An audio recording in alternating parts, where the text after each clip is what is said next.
শিক্ষাই জ্ঞান, জ্ঞানে শক্তি সক্ৰেটিছ। অহিংসাই পৰম ধৰ্ম মহাত্মা গান্ধী।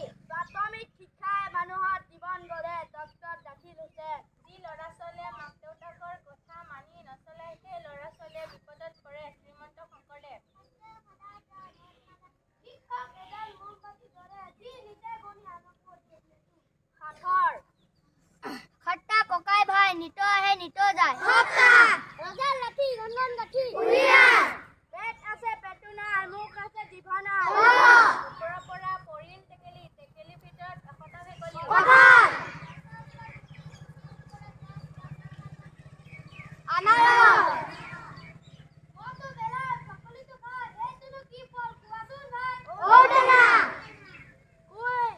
অসমৰ মুখ্যমন্ত্ৰীজনৰ নাম কি? ডক্টৰ হিমন্ত বিশ্ব শৰ্মা। অসমৰ জাতীয় সংগীত কোনে ৰচনা কৰিছিল? আমাৰ দেশ কিমান চনত স্বাধীন হৈছে? 1947 চনৰ 15 আগষ্ট তাৰিখে। ভাৰতৰ ৰাজধানীৰ নাম কি? নতুন দিল্লী। পদুম। বিশ্ব পৰিৱেশ দিৱস কিমান তাৰিখে পালন কৰা হয়? 5 জুন। এতিয়া আজিৰ দিনটোৰ বিষয়ে ক'ব শিৱম মছাৰী। আজি ইংৰাজী 2025 চনৰ জানুৱাৰী মাহৰ 22 তাৰিখ। আজি বুধবাৰ। 1877 চনৰ আজি তাৰিখত ভাৰতৰ স্বাধীনতা সংগ্ৰামী দেশভক্ত তৰুণৰাম ফুকনৰ জন্ম হৈছিল।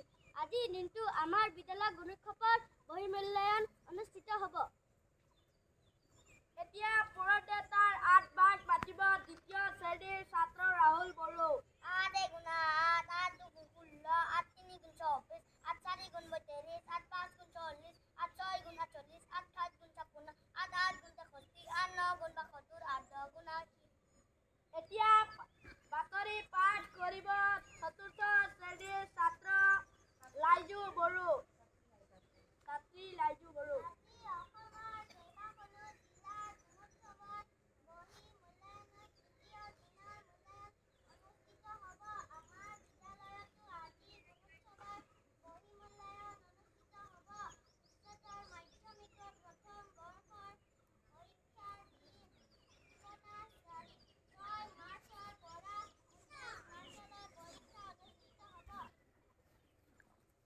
এতিয়া স্বাস্থ্যৰ সম্পৰ্কে দুআষাৰ ক'ব পঞ্চম শ্ৰেণীৰ ছাত্ৰ হেমন্ত ঘাটুৱাৰ। নমস্কাৰ মাননীয় বহিমূল্যায়ক মহোদয়, মাননীয় শিক্ষাগুৰুসকল, মাননীয় উপস্থিত ৰাইজ, মৰমৰ বন্ধু বান্ধৱী ভাইটি ভণ্টিসকল। মই আজি স্বাস্থ্য ভালে ৰাখিবলৈ পালন কৰিবলগীয়া কিছুমান নিয়মৰ বিষয়ে চমুকৈ ক'ব ওলাইছোঁ। ভুল হ'লে ক্ষমা কৰিব। সুস্বাস্থ্যই হৈছে অমূল্য সম্পদ। স্বাস্থ্য ভালে থাকিলেহে জ্ঞান আহৰণ কৰি এজন প্ৰকৃত মানুহ হ'ব পাৰিম। সেইবাবে আমি সৰুৰে পৰাই শৰীৰৰ যত্ন ল'ব লাগে। আমি পৰিষ্কাৰ হৈ থাকিব লাগে। ৰাতিপুৱা আৰু ৰাতি দাঁত ব্ৰাছ কৰিব লাগে। আহাৰ খোৱাৰ আগতে হাত ভালকৈ চাবোনেৰে ধুব লাগে। সদায় গা ধুব লাগে। খাদ্য বস্তু ঢাকি থব লাগে। নখ চুটিকৈ কাটি পৰিষ্কাৰ কৰি ৰাখিব লাগে। ফল মূল শাক পাচলি ধুইহে খাব লাগে। বিশুদ্ধ পানী খাব লাগে। চিপছ মটন বেছি খাব নালাগে। সদায় ফূৰ্তি মনেৰে খেলা ধূলাৰ উপৰিও ব্যায়াম কৰিব লাগে।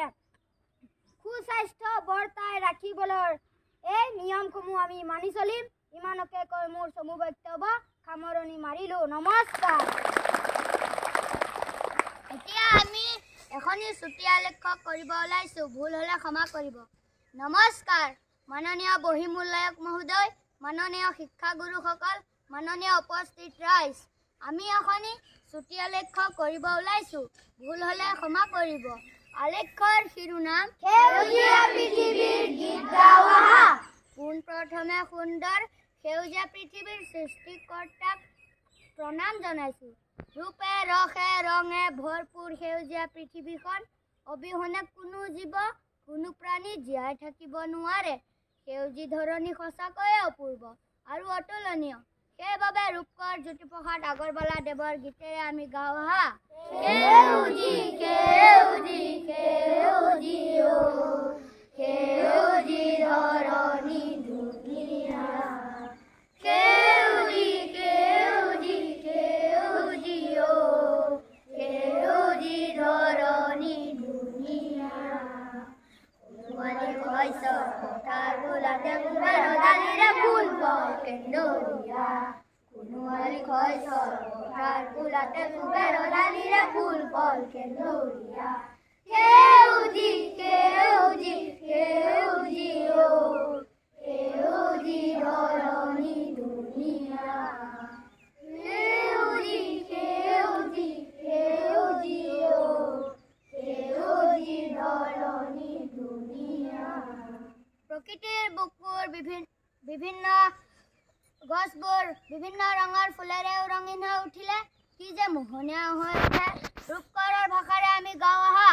গছে গছে পানী দিলে ফুলৰে শৰাই। ৰাম ৰাম ফুলৰে শৰাই।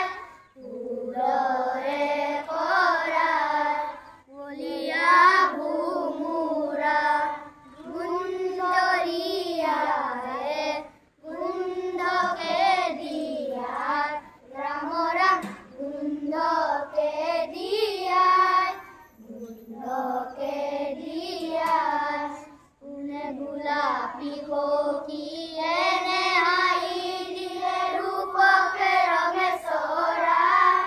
উৰণি তলতে পৰিমলৰে পৰুৱাই পৱনে দিলেহি বিলাই।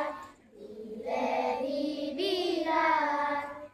গছে গছে পাতি দিলে ফুলৰে শৰাই। ৰাম ৰাম ফুলৰে শৰাই। ফুলৰে শৰাই।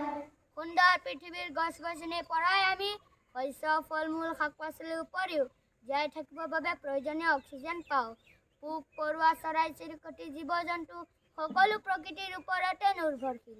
কিন্তু দুখৰ বিষয়, জীৱকুলৰ শ্ৰেষ্ঠ কিছুমান মানুহে যধে মধে গছ গছনি কাটি সেউজীয়া পৃথিৱীৰ অনিষ্ট সাধন কৰিছে, যাৰ বাবে সমগ্ৰ মানৱ সমাজে বা জীৱকুলে সমস্যাৰ সন্মুখীন হৈছে।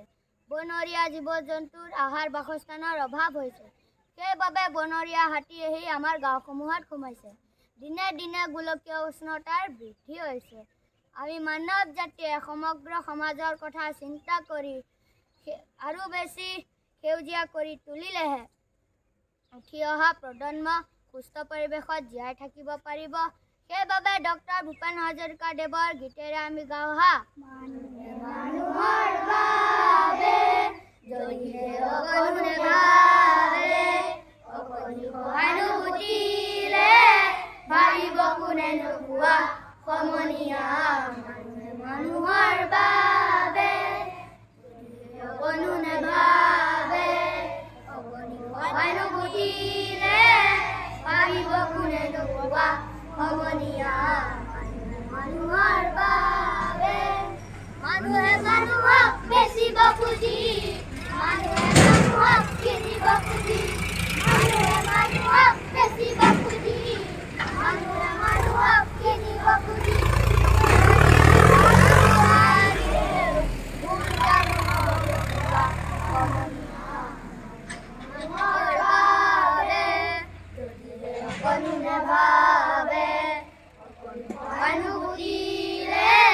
ভাবিব কোনে নোপোৱা সমনীয়া মানুহৰ বাবে দুৰ্বল মানুহে যদি জীৱনৰ কুৱাৰ নদী পাৰ হৈ তোমাৰে সাহস তুমি হেৰুৱাবানো কি দুৰ্বল মানুহে যদি জীৱনৰ কুৱাৰ নদী পাৰ হৈ তোমাৰে সাহস তুমি হেৰুৱাবানো কি মানুহ যদিহে নহয় মানুহ দানৱ কাহানিও নহয় মানুহ যদি দানৱ কাহানিও হয় মানুহ লাজ পাব কোনে নোপোৱা সমনীয়া মানুহে মানুহৰ বাবে অকণো নেভাবে অকণি সহানুভূতিৰে ভাবিব কোনে নোপোৱা সমনীয়া মানুহে মানুহৰ বাবে সদৌ শেষত সকলোকে কৰজোৰে আহ্বান জনাইছোঁ